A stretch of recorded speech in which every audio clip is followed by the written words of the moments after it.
namin, samahan niyo po akong pakinggan ang sinasabi sa mga awit, chapter 66, verse 1 hanggang 4. Sinasabi po dito, sumigaw sa galak ang mga nilalang at purihin ng Diyos na may kagalakan.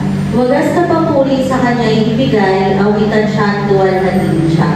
Ito ang sabihin sa Diyos na dakila, ang mga gawa mo ay kahanga-hanga. Yuyo mo sa takot ng mga kaaway, dahilan sa taglay mong kapangyarihan. Ang lahat sa lupa, ika'y sinasamba, awit ng papuri, yaong kinakanta.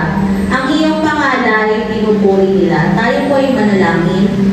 Ang Diyos sa mga sa langit, Panginoon, isang magandang umaga po ang bati namin sa iyo at maraming salamat po sa pagbibigay sa amin ng pagkakataon ngayong umagang ito upang muli makasamba sa iyo sa spirito at sa katotohanan. Salamat, Panginoon, dahil naniniwala po kami na kami tinawag mo para sambahin ka, para maranasan ang pagkilos mo sa aming mga buhay sa araw na ito, Panginoon. Amin pong pinapanalangin, Lord God, sa mga oras na ito, kung may nakikita ka pong kalungihan sa aming mga puso na magiging hadlang upang kami lubos na mga samba sa iyo, upang aming maabot ang kaharian mo dyan sa langit, Panginoon. Ito'y hinihingi po namin ang kapatawaran sa iyo, Lord God. Ano man po, pagkakasala, Panginoon, sadyaman po o hindi, hayag man ito lihim, Lord, hinihingi namin ang kapatawaran sa iyo at minsan pa, aming dinadalangin, paghindapatin mo po kami na sambahin ka sa spirito at sa katotohanan. Amin din po dinadalangin, Panginoon, na paspasan mo po kami at tuloy karapat-dapat na sumamba sa iyo, Lord God. Dinadalangin din po namin sa umagang ito na samahan mo po kami sa aming pagsamba, sa aming pag-aawitan, Panginoon, tunay nga na mapangitigan namin at masambahan namin sa paraang nais mo, sa paraang ikatataas, ikalulugod ng pangalan mo, Lord God. Dalangin po namin sa umagang ito, sa oras na ito, Panginoon. Samahan mo po kami as we worship you, Lord God. Paspasan mo po at pagpalain ang aming praise and worship team. Nawa mapangitigan namin sa aming pagsamba, Lord God. Dinadalangin din po namin ang mensahe aming mapapakinggan sa umagang ito. Nawa ito'y tungin mo sa aming puso at sa aming isip at matimbaon namin ito sa panibagong lingkong aming kaharapin, Panginoon. Dalangin namin na patuloy na ikaw makita madakila sa aming mga buhay at habang kami nabubuhay sa mundong ito, maging laging grateful ang aming mga puso sa aming pagsambang ginagawa sa iyo at paglilingkod, Panginoon. Purihin ka po, ito po ang aming samot ng aming dalangin sa matamis na pangalan ni Cristo Jesus. Amen. Morning po sa bawat isa, tayo po mag-umpisa sa ating gawain. Bigyan po natin ng papuri at awitan po ang ating Panginoon. Awitin po natin so awitin ng pagbabalian ng Mustang.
sabay na umawi, sabay na sumasamba.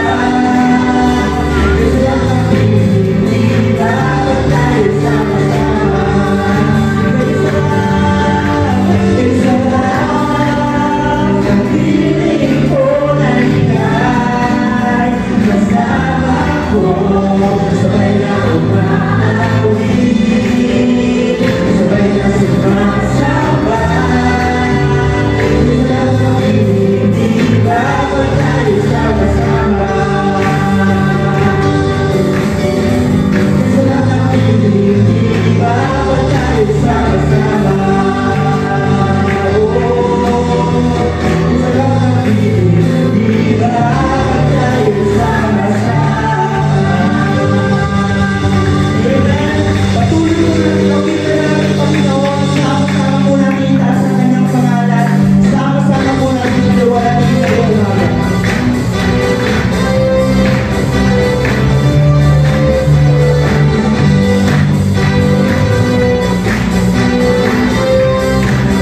Tayo po umawit.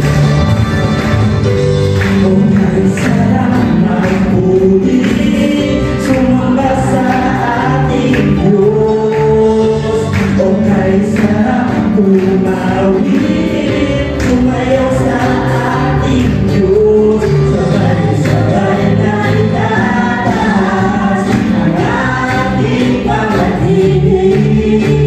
Sabay-sabay na sisigaw ng Hallelujah. Tayo na sama-sama na malalay ang magsamba.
binuhos. Kamangha-manghang pag-ibig, lampas langit, kami minahal mong lubos. Aming itatanghal, pangalan mo, Jesus.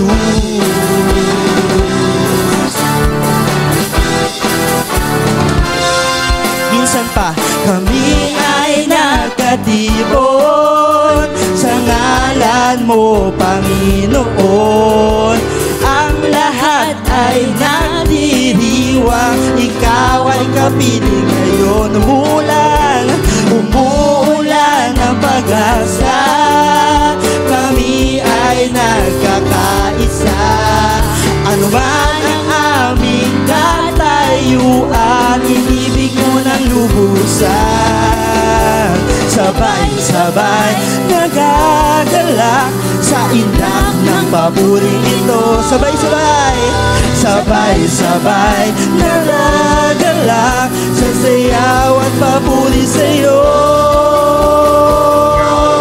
Kamangha-manghang pag-ibig, lampas langit sa amin lumubos. Hindi ka dapat pagpalain, ngunit biyaya mo'y binuhos. Kamangha-manghang pag-ibig, lampas langit, kami minahal mong lubos. Aming itatanghal, pangalan mo, Jesus. Kamangha-manghang pag-ibig, lampas langit sa amin tumubos. Di ka dapat pagpalain, ngunit biyaya mo'y binuhos. Kamangha-manghang pag-ibig, lampas langit, kami minahal mong lubos. Aming itatanghal, pangalan mo, Jesus. Aming itatanghal, pangalan mo, Jesus. Aming itatanghal, pangalan mo, Jesus. Amen po. Palakpakan po natin ating Panginoon. Patuloy po tayong mag-dwell sa presence na ating Panginoon ngayong umaga. Patuloy po natin buksan ang ating puso at isipan sa pangungusap niya sa pamamagitan ng mga awitin na to. Patuloy na nawa ay mabless tayo habang inaawit po natin ang mga awitin nito para sa ating Panginoon.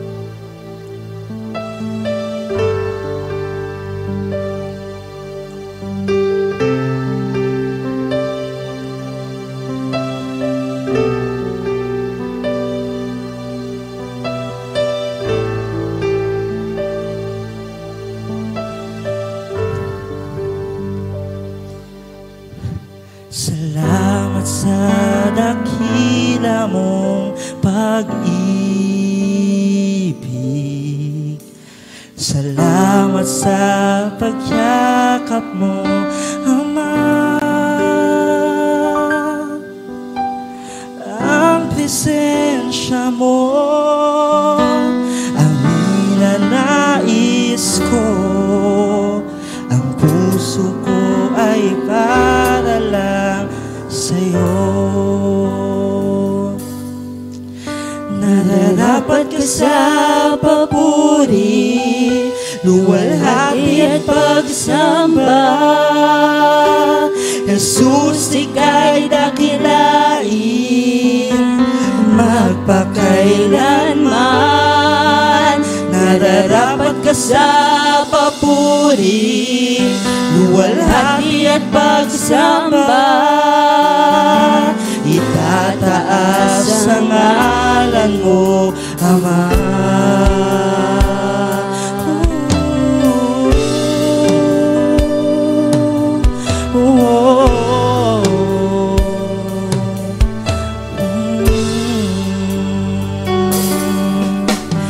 Kailanman hindi ka nagbabago. Tiwala ko'y ibibigay sa'yo. Mga pangako mo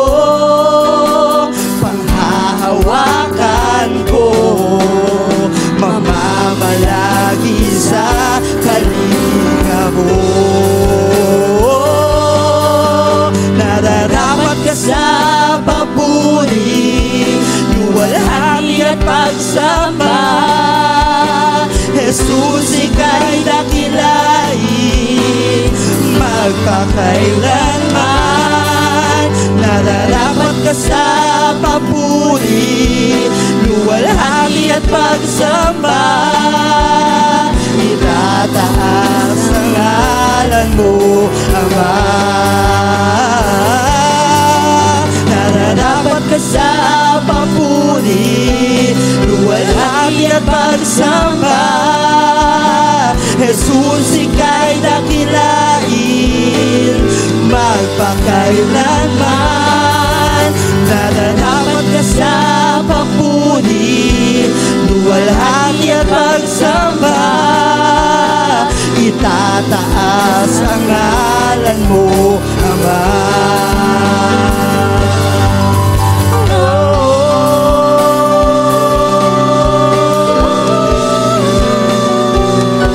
Dakila ka, O Diyos,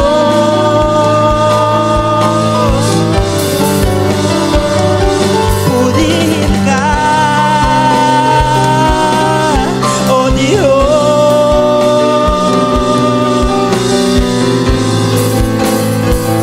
Sama-sama po nating awitin at i-declare, ang iyong nilikha'y luluhod sa iyo, itataas ang ngalan mo.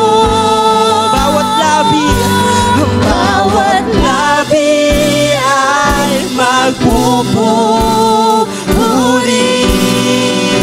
Jesus, dakila ka. Kami iyong likha'y lumunod sa iyo, tinataas ang ngalan mo. Bawat lahi ay nagsasabi, Jesus, dakila ka. Oh, nararapat ka sa papuri, luwalhati at pagsamba. Jesus, ika'y dakilain, magpakailanman.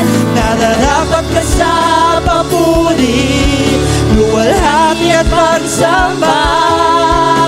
Itataas ang ngalan mo, Ama. Nararapat ka sa papuri, luwalhati at pagsamba. Jesus, ika'y dakilain, magpakailanman. Nararapat ka sa papuri, luwalhati at pagsamba. Itataas ang ngalan mo, Ama. Ang iyong nilikha'y luluhod sa iyo, itataas ang ngalan mo. Bawat labi ay magpupuri. Jesus, Jesus, dakila ka. Ang iyong nilikha'y lumuluhod sa iyo, tinataas ang ngalan mo. Bawat lahi ay nagsasabi, Jesus, dakila ka. Nararapat ka sa papuri, luwalhati at pagsamba. Jesus, ika'y dakilain, magpakailanman. Nararapat ka sa papuri, luwalhati at pagsamba. Itataas ang ngalan mo, Ama. itataas ang ngalan mo, Ama. Itataas ang ngalan mo, Ama.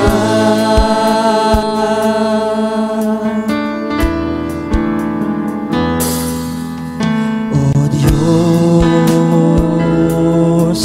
Ikaw ang tunay na dakila sa mundo.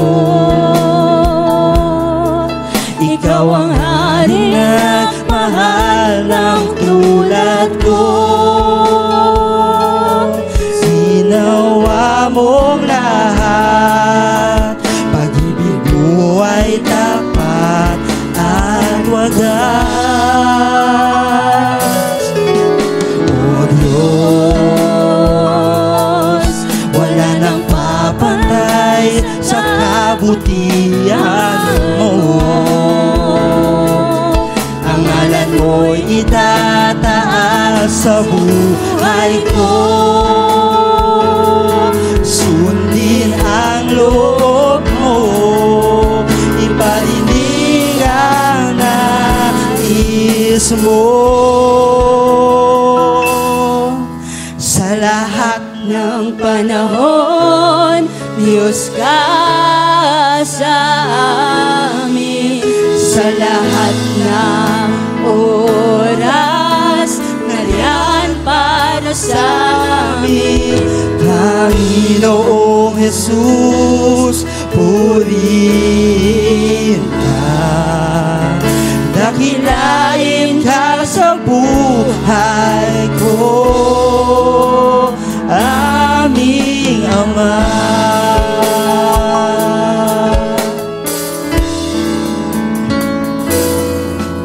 O Diyos, wala nang papantay sa kabutihan mo. Ang ngalan mo'y itataas sa buhay ko. Sundin ang loob mo, iparinig ang nais mo. Sa lahat ng panahon, Diyos ka sa amin. Sa lahat ng oras, nariyan para sa amin. Panginoong Jesus, purihin ka. Dakilain ka sa buhay ko. Di nagbabago, di nagbabago. Diyos ka sa amin. Tanging sandigan, nariyan para sa amin. Panginoong Jesus, maghari ka. Magliwanag ka sa buhay ko, aming Ama.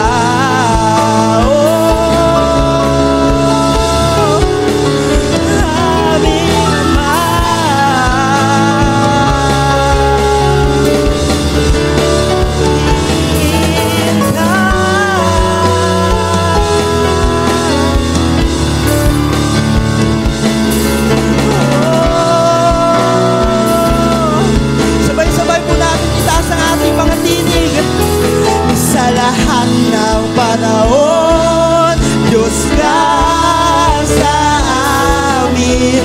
Sa lahat ng oras, nariyan para sa amin.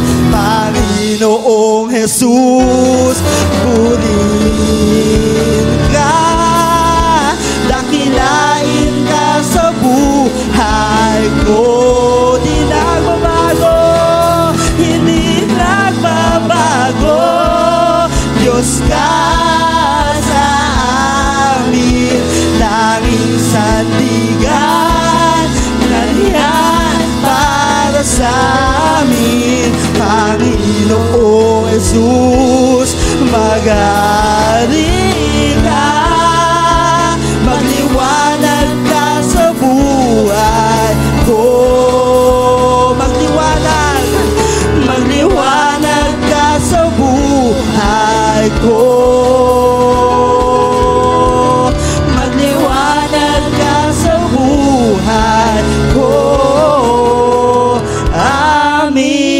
Ama.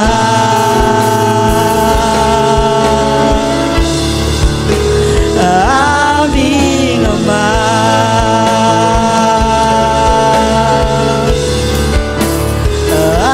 Aming Ama.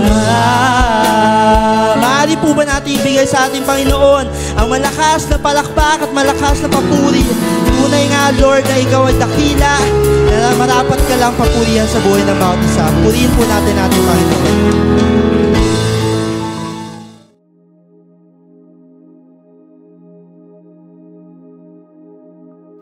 Amen. Purihin po ang Panginoon. Napakaganda ng ating inawit no? Sa lahat ng panahon, ang Diyos po natin ay Diyos pa rin. At hanggang ngayon ay buhay na buhay sa ating po mga buhay. Minsan pa palakpakan natin lang, Lord. Ano? Kasi napakagandang na habang tayo nag-worship, it should be the truth sa bawat sa atin. Na Lord, sabi nga sa inawit natin, ikaw ay mabuti sa amin. Mula noon hanggang ngayon, ang Diyos na to, siya yung Diyos na meron tayo. Samahan natin ang mga kapatid na natin sa unahan at maging kayo na nasa inyong mga upuan. Kung meron kayong mga pasasalamat sa Lord sa sandaling ito, ay sabay-sabay natin sambitin sa Kanya sa umagang ito. Tayo po'y manalangin. Lord, we give you all the glory. We give you all the thanksgiving, Panginoon. We give you all the praises, Lord God. We worship you, Lord God, in this place, Panginoon. We thank you, Lord, for the opportunity minsan pa na ikaw ay aming sambahin, Panginoon. Kagaya namin inawit sa lahat ng Panginoon, you are always there for us. You are always ready to be with us, Panginoon. You are always ready to help us, Lord God. Sa iba't ibang sitwasyon na aming mga buhay, hindi naman namin to may isa-isa. Pero Lord, nakikita po namin at tandaan nito, Panginoon, ang aming mga buhay sa umagang ito. Aming mga sarili, dinudulog namin sa inyo, sa inyong harapan sa umagang ito. Salamat ng maraming Panginoon, sa iyong kabutihan sa buhay na bawat sa amin. Salamat ng maraming Lord, sa pag-ilos mo sa aming mga buhay sa nagdaang isang linggo ng aming mga buhay, Panginoon. Salamat sa pagsama mo, sa pag-iingat mo, sa protection mo sa aming Panginoon. Salamat, Panginoon, sa iyong provision. Salamat, Panginoon, sa pagdadagdag ng taon sa aming mga buhay. Salamat, Panginoon, sa pagdaragdag, Panginoon, na inyong biyaya na patuloy po namin nararanasan. Tuloy nga po, Panginoon, kung wala ka sa aming buhay, wala rin, Panginoon, ang mga bagay na ito. Kaya naman po, Lord, wala po kami ibang reason ngayong umaga, kundi pasalamatan ka. Ibalik sa inyo, Lord, lahat ng papuri at pagsamba. Ano man, Panginoon, na aming kadahilanan, bakit namin narito, Panginoon, isa lang po ang itinuturo nito, Panginoon, na kami ay magbalik ng papuri po sa inyo. We acknowledge you, Lord God, for your greatness sa aming buhay. We acknowledge, Panginoon, yung pag-ilos mo sa aming pong mga buhay, Lord. Lord, salamat sa mga learnings ng buhay na iyong tinuturo sa amin. Nagpapasalamat din kami, Panginoon, kahit sa mga pagsubok ng buhay na iyong hinahayaan mangyari sa aming buhay, Lord. Pero lubos doon ay ang salamat dahil hindi ka po nag-iwan sa amin. Ikaw ay laging nariyan at patuloy nito, Panginoon, sa umagang ito. You are here in this place, Panginoon. Your presence is here to reach to us sa umagang ito. Lord, sa amin pong pagpupuri at pagpapasalamat, hayaan po, Panginoon, na mag-glorify po namin at balik sa iyo ang lahat ng pagsamba na kung wala ka, Panginoon, wala ito sa aming mga buhay. We want to give thanks to you, Lord God, for everything that you have done in our lives. Ito po ay samantalangin namin sa pangalan ng aming Panginoong Jesus. Amen, amen. Mga kapatid, pagpalain kayo ng Panginoon at hinang-ingatan, paliwanagin nawa ng Panginoon ang kanyang mukha sa inyo at mahabag sa inyo. Ilingap nawa ng Panginoon ang kanyang mukha sa inyo at bigyan kayo ng kapayapaan mula ngayon at magpakailanman. Amen.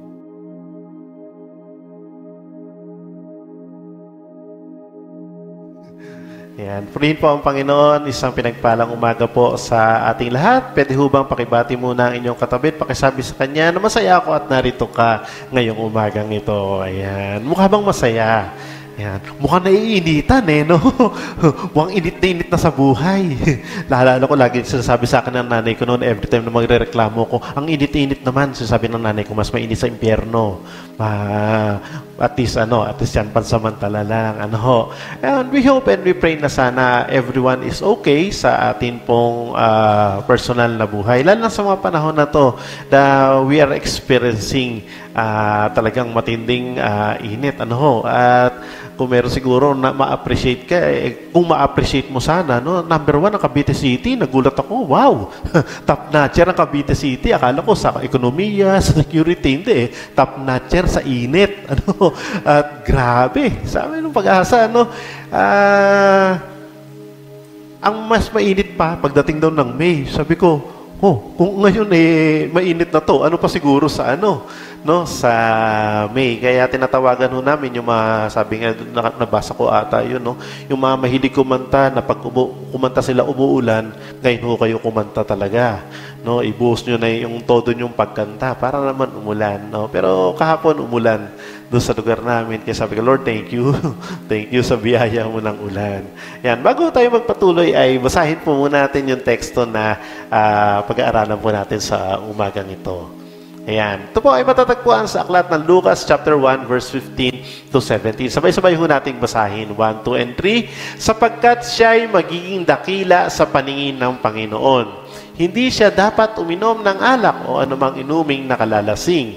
Sa sinapupunan pa lamang ng kanyang ina ay mapupuspos na siya ng Espiritu Santo. Verse 16, sa pamamagitan niya ay maraming Israelita ang magbabalik loob sa kanilang Panginoong Diyos. And 17, mauna siya sa Panginoon na taglay ang Espiritu at kapangyarihan ni Elias upang pagkasunduin ang mga ama at ang kanilang mga anak at panumbaligin sa daang matuwid ang mga suwail. Sa gayon, ipaghahanda niya ng isang bayan ang Panginoon. Pagpalain po ng Panginoon ang pagkabasa ng kanyang salita, manalangin po tayo. Kami, Panginoon, ay muli dumudulog sa inyo, Panginoon, sa umagang ito. Taglay ang paghiling na kayo nawa ang manguna sa bawat sa amin habang kami, Lord, nakikinig na inyong mga salita. Basbasan mo ito, Panginoon, at hayaan mo, Panginoon, na ito ay maging binhi sa aming buhay na makapagbibigay ng kalakasan, ng hope sa amin sa umagang ito. May your words, Lord God, na mamamutawi sa inyong lingkod ay siyang, Panginoong, makapagdulot, Panginoon, ng encouragement, ng movement, Panginoon, sa aming pong mga buhay. As we listen to your word this morning, pangunahan mo, O Diyos, ang bawat isa at ang iyong pagsama, ang maranasan namin, Panginoon, hanggang sa katapusan pa ng programa ngayong umaga. Purihin ka po. Ito po ay aming dalangin sa pangalan ni Jesus. Amen. Our topic sa umagang ito is entitled Preparing the Way. Preparing the way. Ipaghanda. Ihanda yung dadaanan.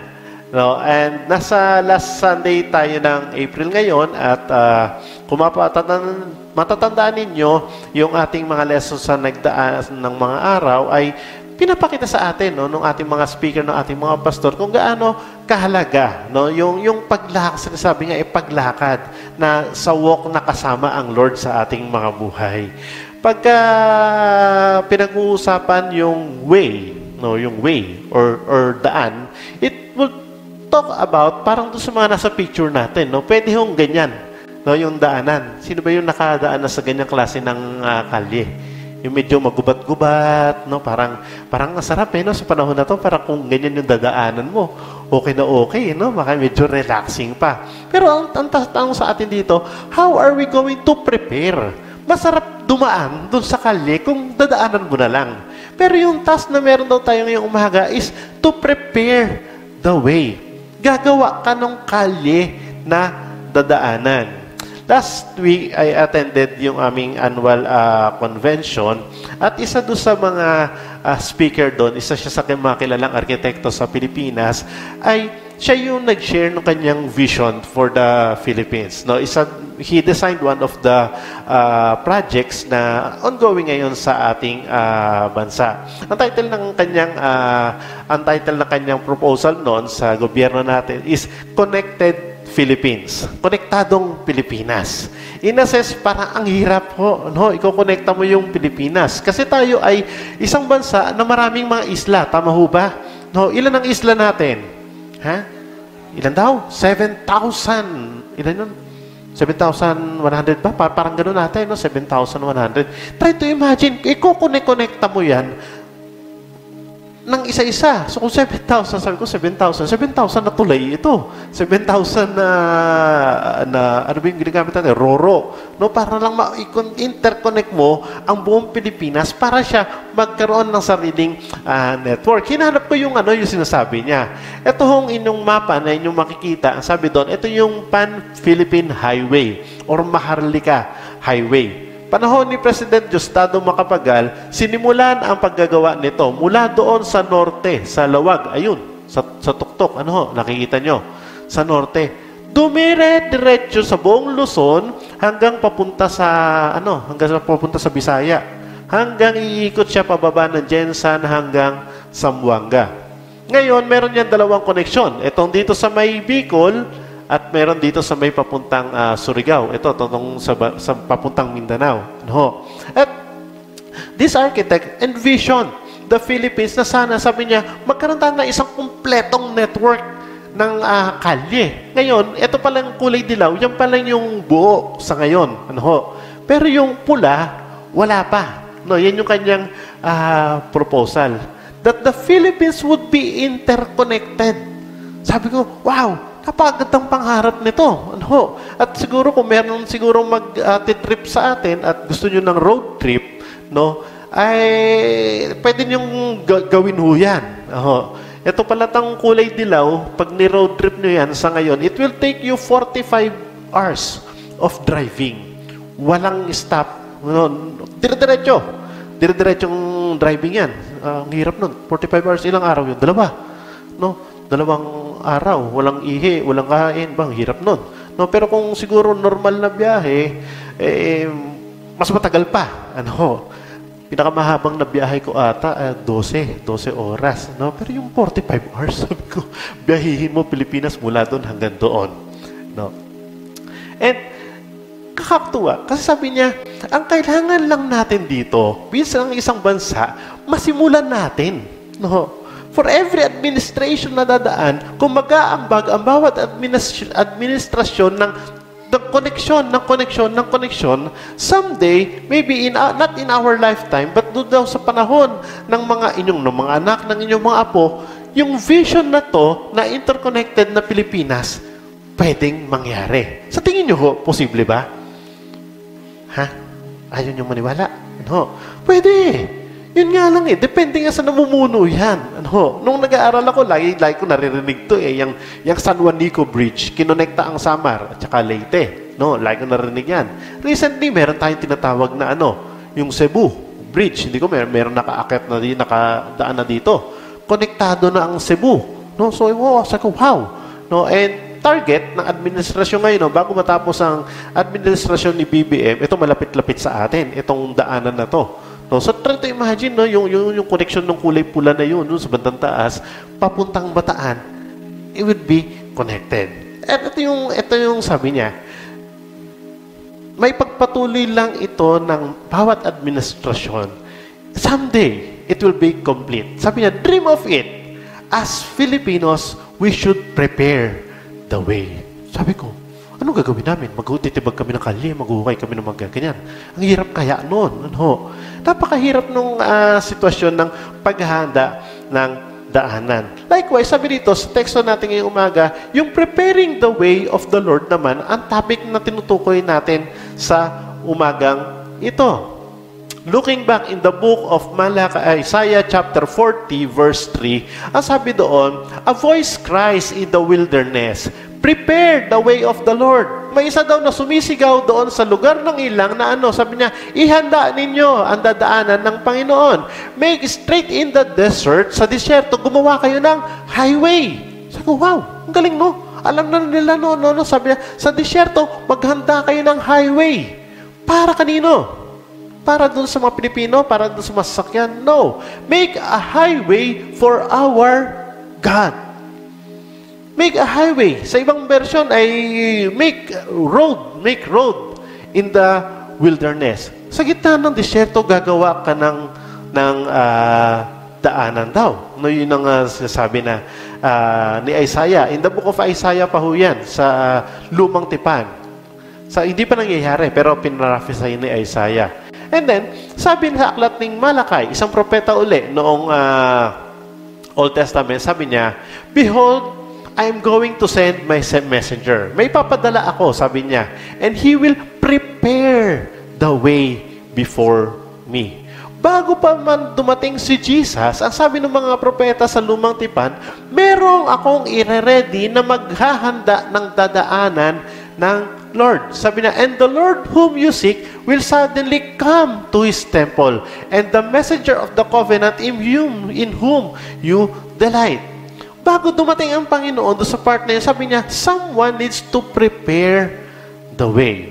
Nangyari ho yan sa aklat ng Bagong Tipan. Nang ang mamang ito, ang pangalan niya ay si Juan Bautista. He's John the Baptist. Sabi doon, nang mga panahon yon, dumating si Juan na tagapagbautismo sa ilang ng Judea at nagsimula siyang mangaral. Ganito ang kanyang sinasabi. Ano na sinasabi ni John? Sabi niya, "Magsisi na kayo, talikuran ng inyong mga kasalanan sapagkat malapit nang dumating ang kaharian ng langit." Ito yung kanyang sigaw Si Juan ang tinutukoy ni Propeta Isaias nang sabihin niya, ito ang pahayag ng isang taong sumisigaw sa ilang, ihanda ninyo ang daanan ng Panginoon, gumawa kayo ng mga tuwid na landas na kanyang lalakaran. So from the Old Testament, yung mga propeta na nagsabing, someone will come before Jesus to prepare God's way, ang tinutukoy nila dito ay si John the Baptist. No, at pamilyar tayo sa kasaysayan si John the Baptist, siya yung yung naunang ipinanganak kay Jesus. And ang kanyang sigaw noon sa mga tao ay ito, ang sabi niya sinasabi. Ayaw mag-next.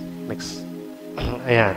Ang lagi niya sinasabi sa verse 2, sabi niya, "Magsisi na kayo at talikuran ang inyong makasalanan sapagkat malapit nang dumating ang kaharian ng Diyos." And he is talking about Jesus.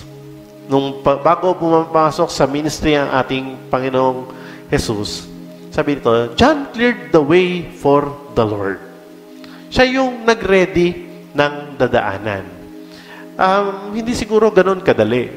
Lalo na kung halimbawa, mag-hiking kayo, pupunta kayo sa isang lugar na medyo hindi pa normal na dinadaanan, kayo yung mauuna doon. Napakahirap po noon. Ang gagawin mo doon? Magtatabas ka ng damo, papatagin mo, aayusin mo yung dadaanan. Pero yun yung task ni John Bago dumating ang Lord, sabi niya, He is to prepare the way for the Lord. Pero sabi niya, paano gagawin yon? Sabi niya, magsisi kayo sa inyong makasalanan. Talikuran mo na yung mga hindi magagandang gawa. Ito yung priority for the preparation of the way of the Lord. Removing all aspects of sin in the lives of the people. Kaya si John nun, medyo ilag sa kanya yung mga tao. Bakit? Kasi direkta sinasabi ni John sa kanila, kayo, mga lahi kayo ng mga ulupong, yung mga Saduceo. Kayo, yung isang pinuno, sinabi niya na hindi maganda yung ginagawa, ikaw ay nakikiapid. Sinabi niya yun, hindi siya nahiya. Direkta niyang sinabi. Bakit? Kasi ang sabi niya, magsisi na kayo. Talikuran niyo na ang inyong kasalanan. Because someone behind me is coming.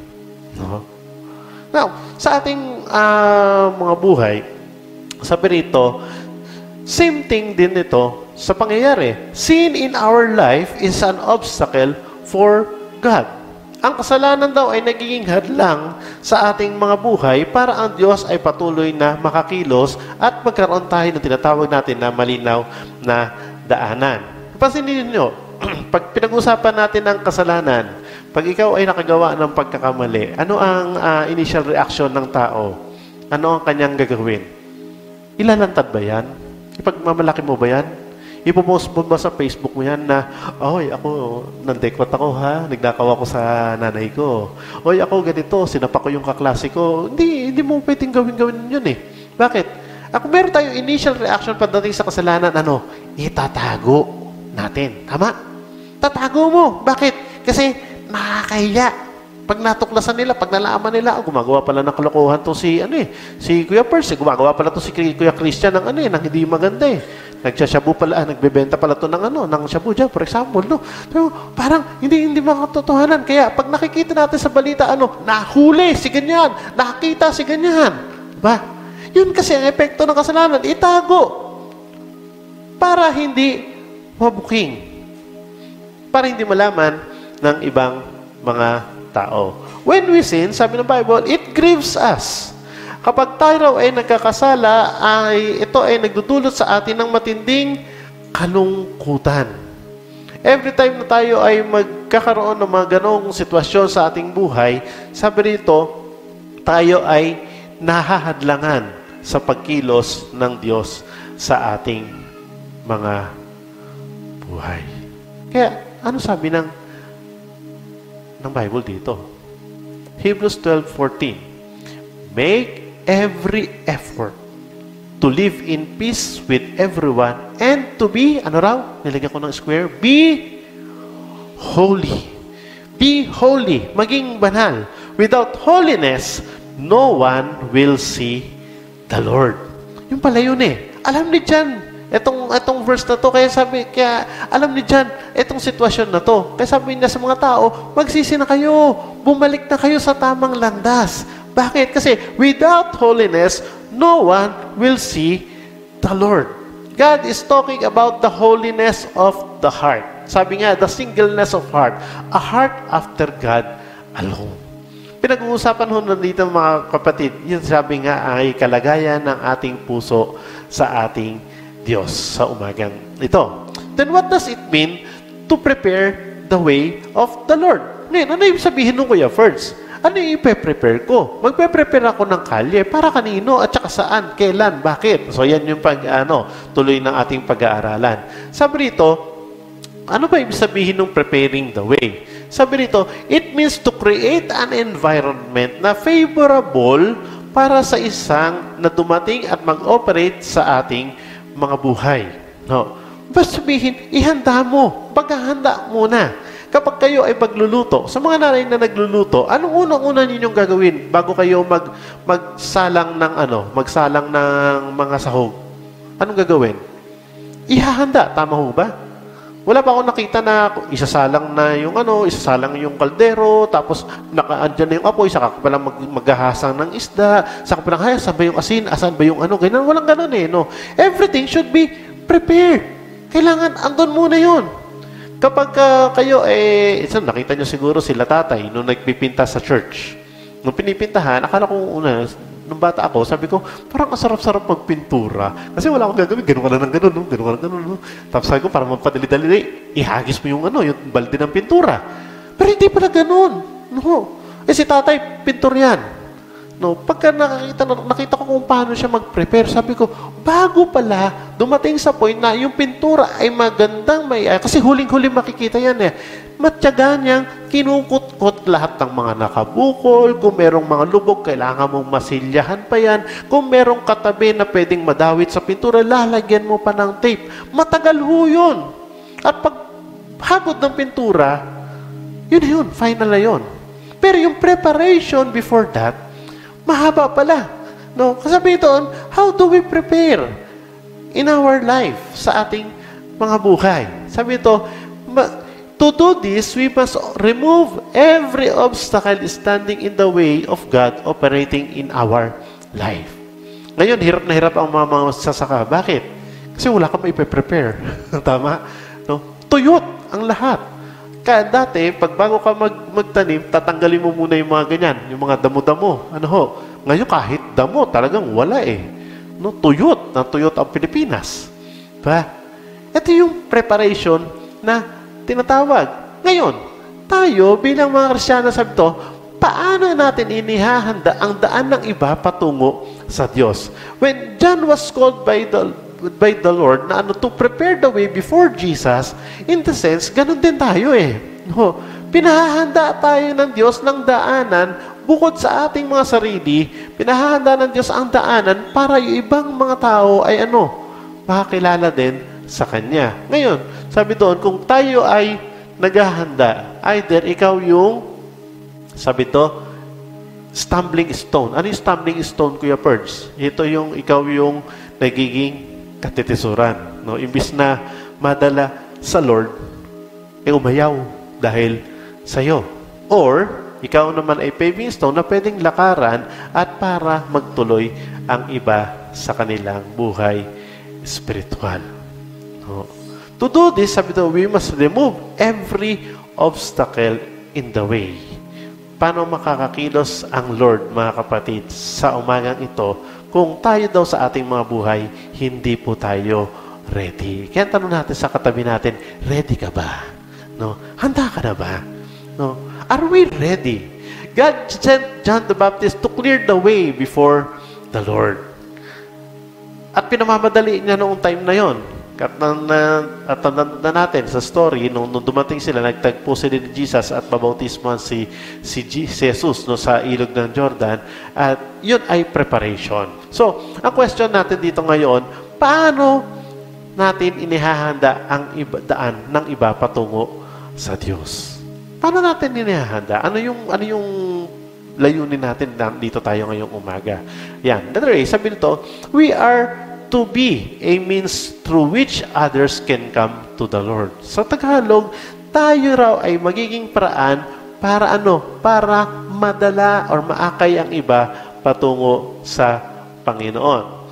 It was said around 70% ng mga nakakilala sa Panginoon, meaning may someone na lumapit, nag-share sa kanila or isinama sila papunta sa church. Ano? Hindi ko alam yung iba't ibang paraan na tayo ay nakakilala sa Panginoon. Pero majority, they were invited sa isang gawain.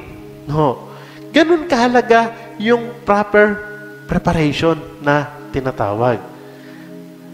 Meron palang pagkilos tayo. Ano? Bibihira naman yun. Naririnig ko na nangusap pa sa kanya ang Diyos, nung nanonood siya ng isang palabas, or nakapag-usap ang Diyos sa kanya sa isang panaginip. Pero majority pala ng paraan para ang tao may lapit sa Diyos sa pamamagitan ng mga kapwa-tao.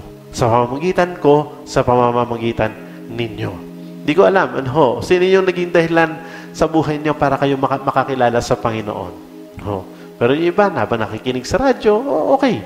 Pero karamihan, there's someone who was used by the Lord para ilapit sila sa Kanya. Sabi dito, proper preparation is important. Kahit daw sa pastor, napakahalaga ng preparation. A part of the church, as a part of the church, don't worry to lead others. Kasi tayo yung gagamitin ng Lord to prepare the way for Him. Minsan kasi naiisip ng ibang tao, pagdating sa usapan ng pag-share sa iba, hindi ko kaya, Kuya Perds. Hindi naman ako singgaling ni pastor na pag nag-share, talagang makakilala sa Panginoon. You don't need to study yung ganong bagay. Sabi nga, yung buhay daw natin ay isang paraan na para makita ng iba si Kristo sa buhay natin. Or sabihin ng iba, nakukulang ako sa knowledge or hindi ako handa pagdating sa ganyan. Pero pagdating sa chismisan, nangunguna ka. Sino ba yung ganito? Sino ba yung hiwalay na? Sino ba yung ganyan? Sino ba yung may pera? Sino ba yung yung problema? Alam mo lahat Pero pagdating sa usapan ng pag-share, pagdating sa Panginoon, laki kang huli. Hindi pwedeng huli. Sabi doon, hindi tayo pwedeng nasa tulo, kundi tayo ay dapat nasa unahan, preparing God's way. Don't worry, kasi ano sabi ng Lord? Awit 32 verse 8. Sabay-sabay nga nating basahin. 1, 2, and 3.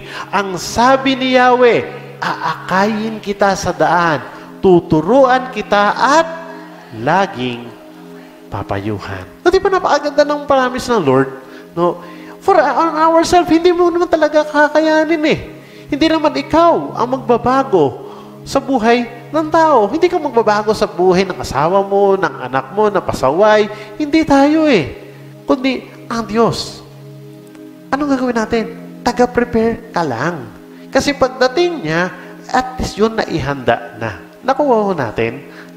Hindi tayo sarili natin. Sabi ng Lord, tuturuan kita. Huwag kang mag-alala. Lagi kitang papayuhan. It's a very good promise ng Lord for us to experience Him in our lives as we prepare the way for Jesus. Ito yung naging task ni John the Baptist. He was the preparer for the way of Jesus. So ito na, number 1, kailangan maging malinaw sa atin na tayong lahat ay gagamitin ng Lord para magamit sa iba. Kalawa, sabi nito, ngayon, ano kuya, perceive sabihin ng way of the Lord? Yun ang titingnan ho natin sa umaga ngayon. Ano ba yung tinatawag na way of the Lord? Ayan. Sabi doon, number 1, ang way of the Lord, number 1, pag-usapan natin ang salvation. Sumagot si Jesus, ako ang daan, ang katotohanan, at ang buhay. Walang makapupunta sa Ama kundi sa pamamagitan ko. Basic and foremost definition ng gospel. No. Na tayo, sabi doon, ay walang ibang paraan na makalapit sa Diyos kundi sa pamamagitan lamang ng ating Panginoong Jesus. Nung makuha ni John ang atensyon ng mga tao, ano sabi niya sa kanila? Magsisi na kayo. Ayusin niyo buhay niyo. Sabi niya, ayusin niyo. Live a life that pleases God. Pero kagaya ng unang binanggit niya, sabi niya, magsisi muna. Hindi ho natin kailangan na marinig lahat ng mga mensahe tungkol sa mga pagsisisi. Mahalaga ito sa ating buhay. Pero kung meron mas mahalaga ay malaman ng mga tao na na sa Jesus ang tanging paraan. Mga kapatid, ito ang problema sa buhay natin sa ngayon. We need to hear that God expects us to follow Him. Ito ay kailangan maging malinaw sa atin na ang expectation ng Lord sa atin ay sumunod tayo sa Kanya. Kapag mali yung landas na ating pupuntahan, kailangan daw natin magsisi, balik ka uli sa dati mong daanan. Ang tinuturo kasi ng tao ngayon, sa panahon mo ngayon, ang daming sabi, ako ay tama. Dito kayo mag-church, dito kayo itong paraan para ikaw ay maligtas. Para ikaw makapunta sa langit. Ang dami magsasabi sa panahon natin ngayon. Pero hindi. Babalik tayo sa pagdedeklara sa mga tao that the only way for people to be saved is through their faith in Jesus alone. Kalawa, sabi nito, ano naman yung way ng Lord? Ano pa yung kanyang daanan? The way of sincerity or truth. Sabi ng verse natin dito sa Aklat ng Awit, ang pasya ko sa sarili, ako'y maging masunurin. Sa batas mo, ang pansin ko ay doon ko ibabaling. Dito papasok yung termino natin na repentance. Repentance. Sabi doon, it is really a message that we want to hear. Repentance. Magsisi ka na. No. Narinig nyo ba yung termino na yan? O kaya pagka meron kang kakilala na medyo pasaway, sabi mo, oy, magsisi ka na, ha? Bilang na araw mo. Oy, ikaw, magbago-bago ka na. No ba? 2025 na. Ayusin mo na. Lagi tayo meron narinig na ganun eh. Sabi doon, ang repentance daw is call for us to head on the right direction. Ibig sabihin, yung natahak mong landas sa buhay nito, pag ganun, pasala. Hindi doon sa disenyo ng Diyos. Kaya ang way ng Lord, diretso yan. Pero ang way ng tao, pag ganun, pag ganyan, papunta dito, paikot-ikot, wala kang mararating. Kaya ang sabi ng Lord dito, God is looking for whatever He can give. He can use. He can bless. Mahirap po sabihin yung truth sa totoo lang. No?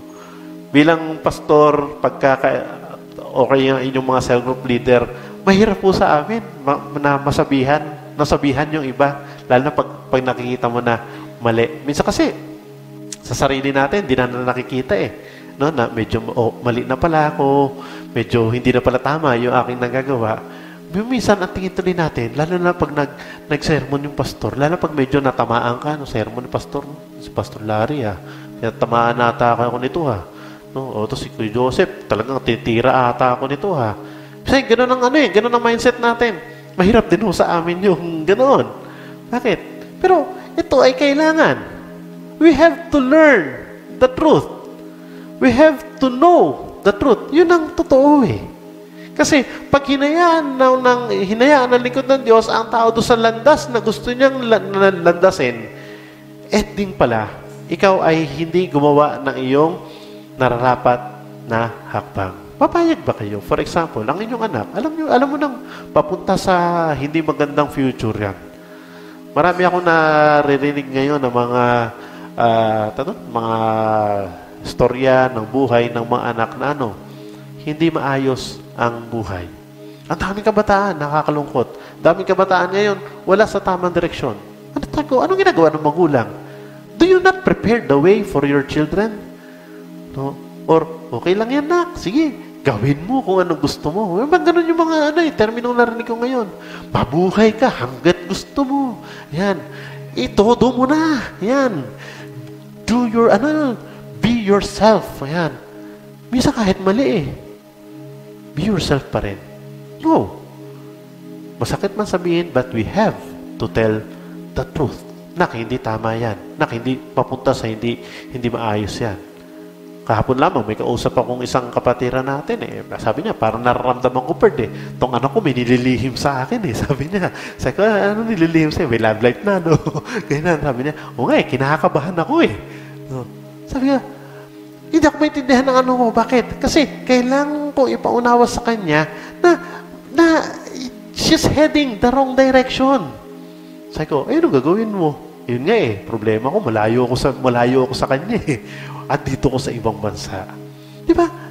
Yun yung kahalagahan ng pagtetel ng katotohanan. Masakit minsan. You will be offended or masasaktan ka. Pero yun ang katotohanan. That is, if we wanted to prepare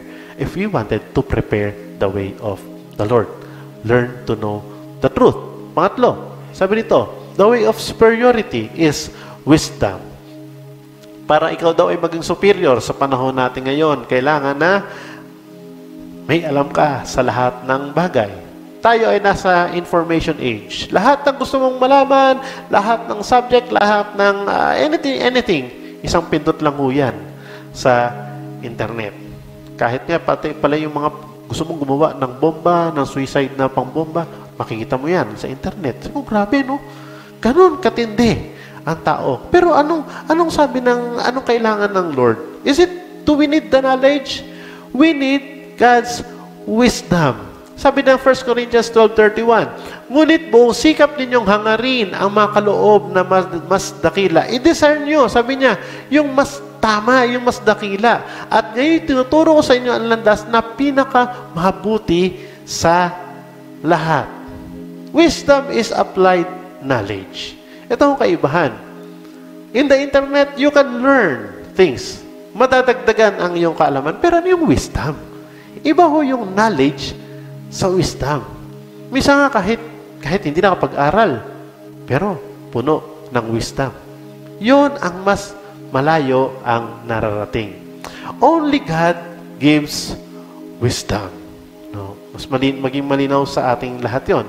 Only God gives wisdom. Lord, hindi ko alam gagawin ko bigyan mo naman ako wisdom para ko kausapin yung anak ko. Lord, hindi ko alam paano ang aking desisyon na gawin. Sabi nun, ang sabi ng Panginoon, kulang ka sa kaalaman? Ask of God. James chapter 1, verse 5. Minsan kasi kung ano hinihiling natin sa Lord di ba?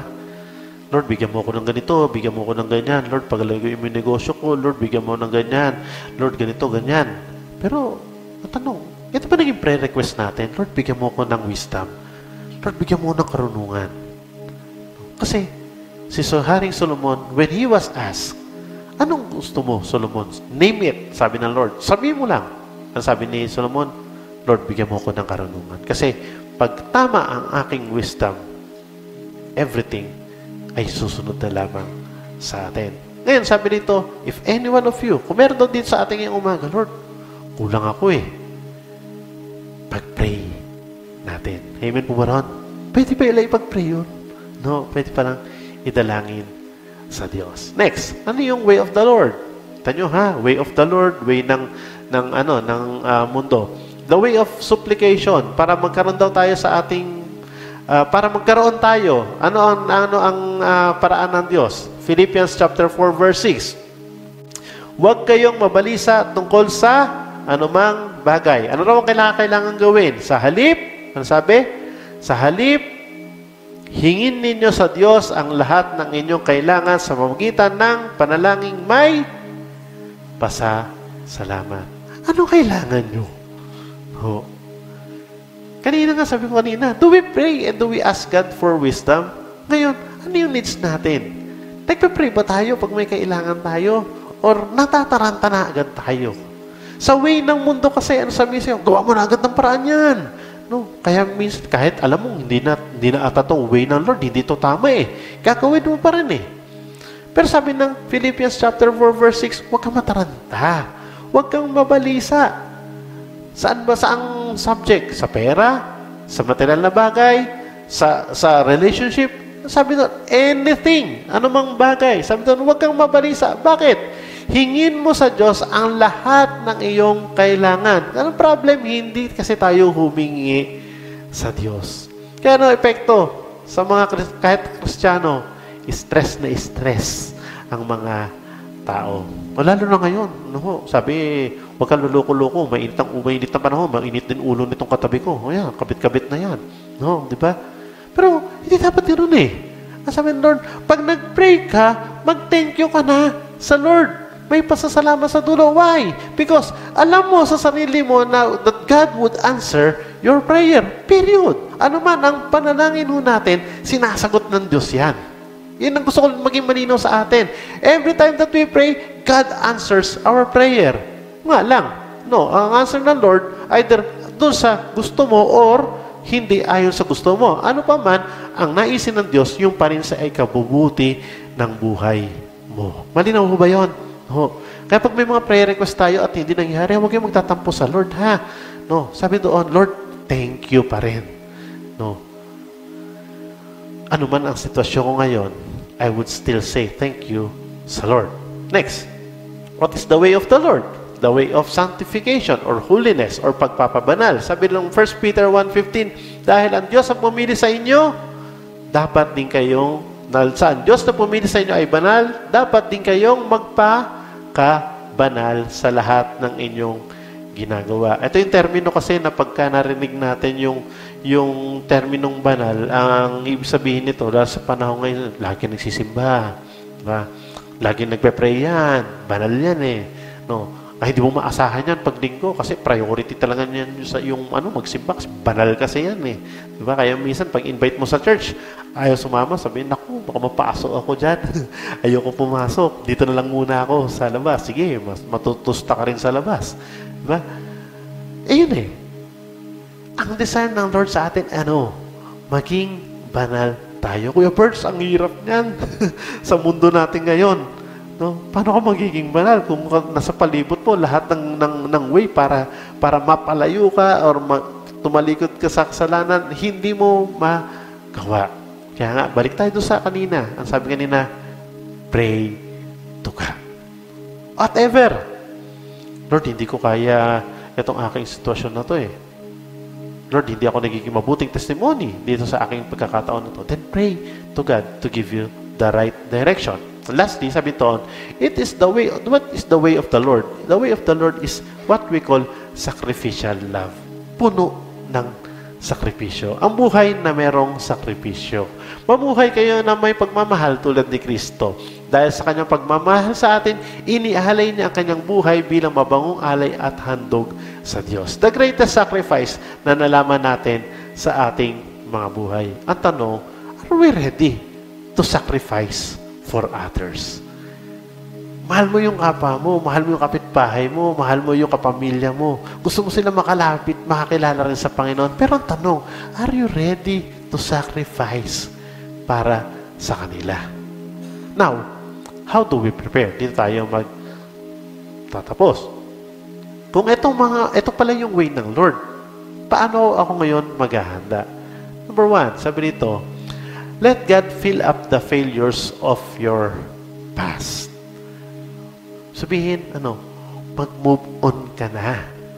Ang galak na dulot ng iyong pagliligtas, ibalik at ako po'y gawin mong tapat. Return. Return. Sabi doon, ano man yung mga past mistakes natin, maging marinaw tayo sa harapan ng Lord. Lord, kailangan ko maging maayos. Kailangan ko pong ayusin uli ang sarili ko. Minsan kasi ibang tao, ayaw nila eh. Iba, ayaw magpagamit sa ministry. Saka na lang ako sisimba, Kuya Birds. Saka na lang ako maglilingkod sa Panginoon. Pag okay na ako. Kailan ba tayo naging okay? No? Kanya yung mga kilalang leader ng Biblia, hindi sila okay lahat eh. Si David, hindi siya okay. Puno ng pagnanasa ang kanyang mata. Si Moses, hindi siya okay. Si Peter, hindi siya okay.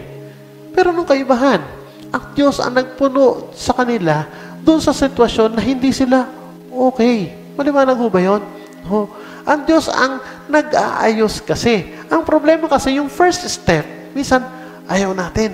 No, para bang, nahiya ako sa Lord eh. Kailangan maging okay muna ako. No. Ang kailangan ng Diyos, yung hindi okay. At siya ang mag-aayos nito sa buhay ho natin. What is your past this morning? Sabi roon, ang panalangin ni David, Lord, nawa maranasan ko uli yung joy na nawala sa akin. Balik mo yung joy na yun sa akin. Kalawa, humble yourself before the Lord. God gives grace to the humble. Ano yun? Sabi ng 1 Peter 5:5, kayong mga kabataan, pasakop kayo sa matatandang pinuno ng iglesia at kayong lahat ay magpakumbaba. Lahat daw ha? Bakit? Sinasalungat ng Diyos ang mapagmataas, ngunit, ano raw? Pinagpapala niya ang mababang loob. Humbleness of the heart. Ito ano yung ibig sabihin nun, Kuya First? Avoiding the me attitude. Yung ako na lang, laging ako, para sa akin, me, mine, akin pa rin. No. It's just not about you. But if we come to God, hindi Lord sa akin eh. Pero ito ay para sa iyo. Ikatlo, eto mahalaga. Keep time with God for confession and cleaning. Kung kayo ho ay merong bakanting lote o kung kayo ay merong mga mahilig magtanim, makikita natin na kapag 1 linggo, 2 linggo, hindi ka nakapag-ayos, ano ang makikita ho ninyo? Puro damo. Tama? Puro damo. Puro dawag na. 1 linggo lang yan. Or palipasan mo lang ilang araw na hindi ka nakapag-ayos. Ganon din ho sa buhay natin. Ang marka ng kasalanan, ang marka ng karumihan sa ating buhay, araw-araw na andyan yan. No, hindi yan nawawala. At habang pupukol, dumadami sa ating buhay, ano tendency dapat nang gawin ng isang Kristiyano? Dapat siya ay lagi siyang naglilinis. Sabi nito, kung pinapahayag natin ang ating makasalanan, ano yung promise ng Lord?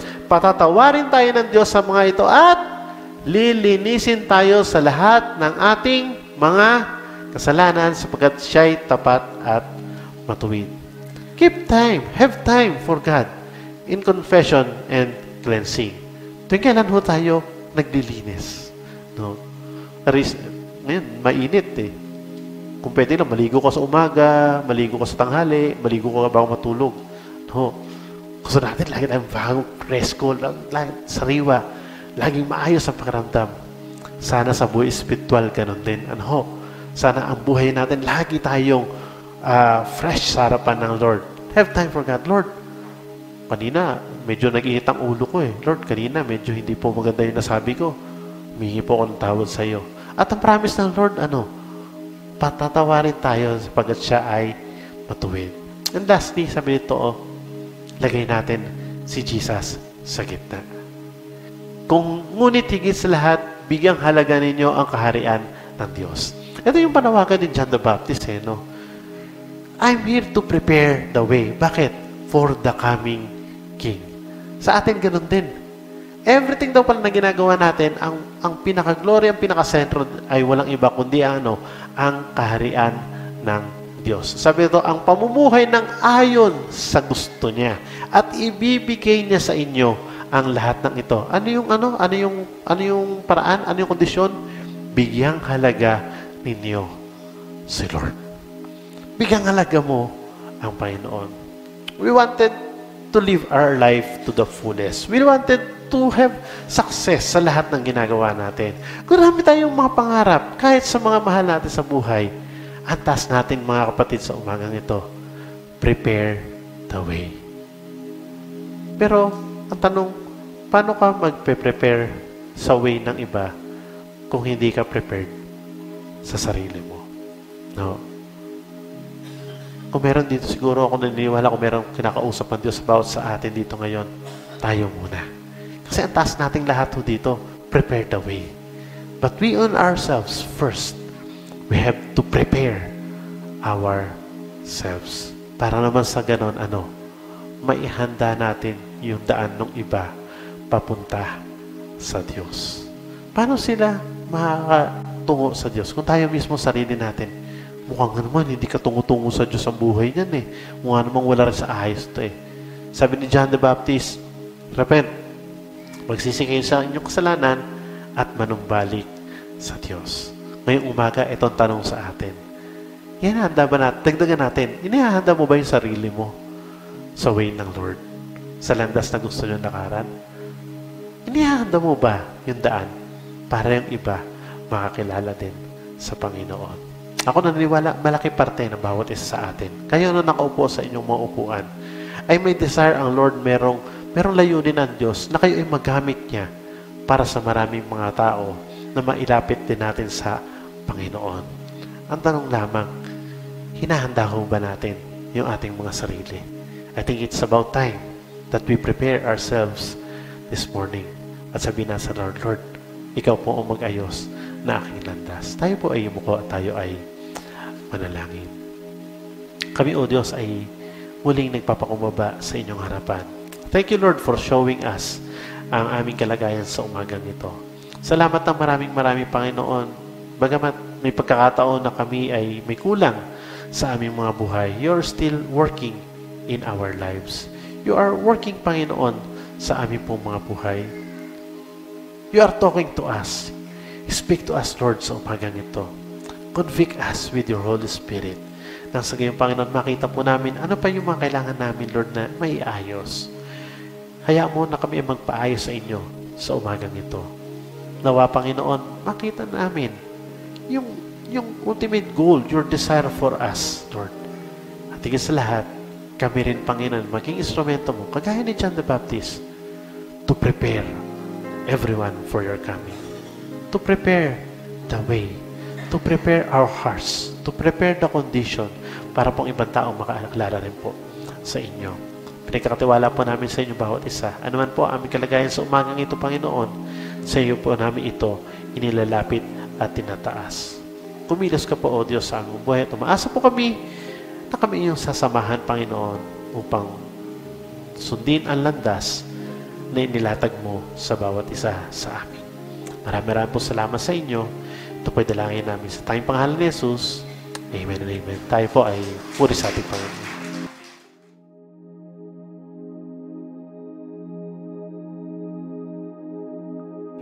Muli, O Diyos, nagpapasalamat kami sa pagkakataon na Ikaw ay masamba namin sa umagang ito. Salamat ng marami, O Diyos, sa katotohanan ng iyong mga salita na iyong patuloy na ipinagkakaloob sa amin.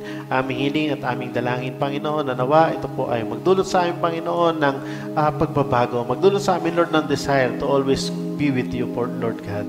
Hayaan mo na bawat isang anak mo na ito, Panginoon, maging instrumento po kami, maging dahilan po kami upang maihanda, Panginoon, ang mga gawain po, Panginoon. May handa po, mailatag ang mga pagkakataon ng buhay upang ang ibang tao, Panginoon, ay mailapit po namin sa inyo. We dedicate ourselves to you, Lord God, sa umagang ito. At nagtitiwala kami sa pagkilos mo na gagawin sa buhay namin at sa buhay ng iglesyang ito. At sa aming paghihiwa-hiwalay, Panginoon, tinataas po namin ang iyong pagsama, ang iyong pag-iingat, maging Panginoon sa aming bayan. Sama-sama po namin tinataas sa aming kalagayan sa umagang ito. Kami po ay humihiling ng iyong habag, ng iyong awa, Panginoon, na maibsan ang matinding init na aming nararanasan. Ikaw nawa, Panginoon, ang kumilos sa buhay ng aming mga kababayan, ng iyong Panginoon, ay nahihirapan, sa ngayon, Panginoon, ay nagdaranas ng matinding init, Panginoon, maging mga lupain na nangangailangan ng tubig. Lord, sa iyo namin ito tinataas at tinihiling. Wala pong imposible sa inyo. Alam po namin na ikaw po ay may kaparaanan sa lahat ng bagay. Bigyan mong proteksyon at pag-iingat about sa amin sa buong isang linggo na aming haharapin. Ano man, Panginoon, na aming mga kalagayan, aming hiling, Panginoon, nawa. Lahat ng ito ay magdulot ng kapurihan sa inyong banal na pangalan. Maraming po salamat sa umagang ito at sa bawat sandali ito. Ito po'y dalangin namin sa tanging pangalan ng Panginoong Jesus. Amen and amen.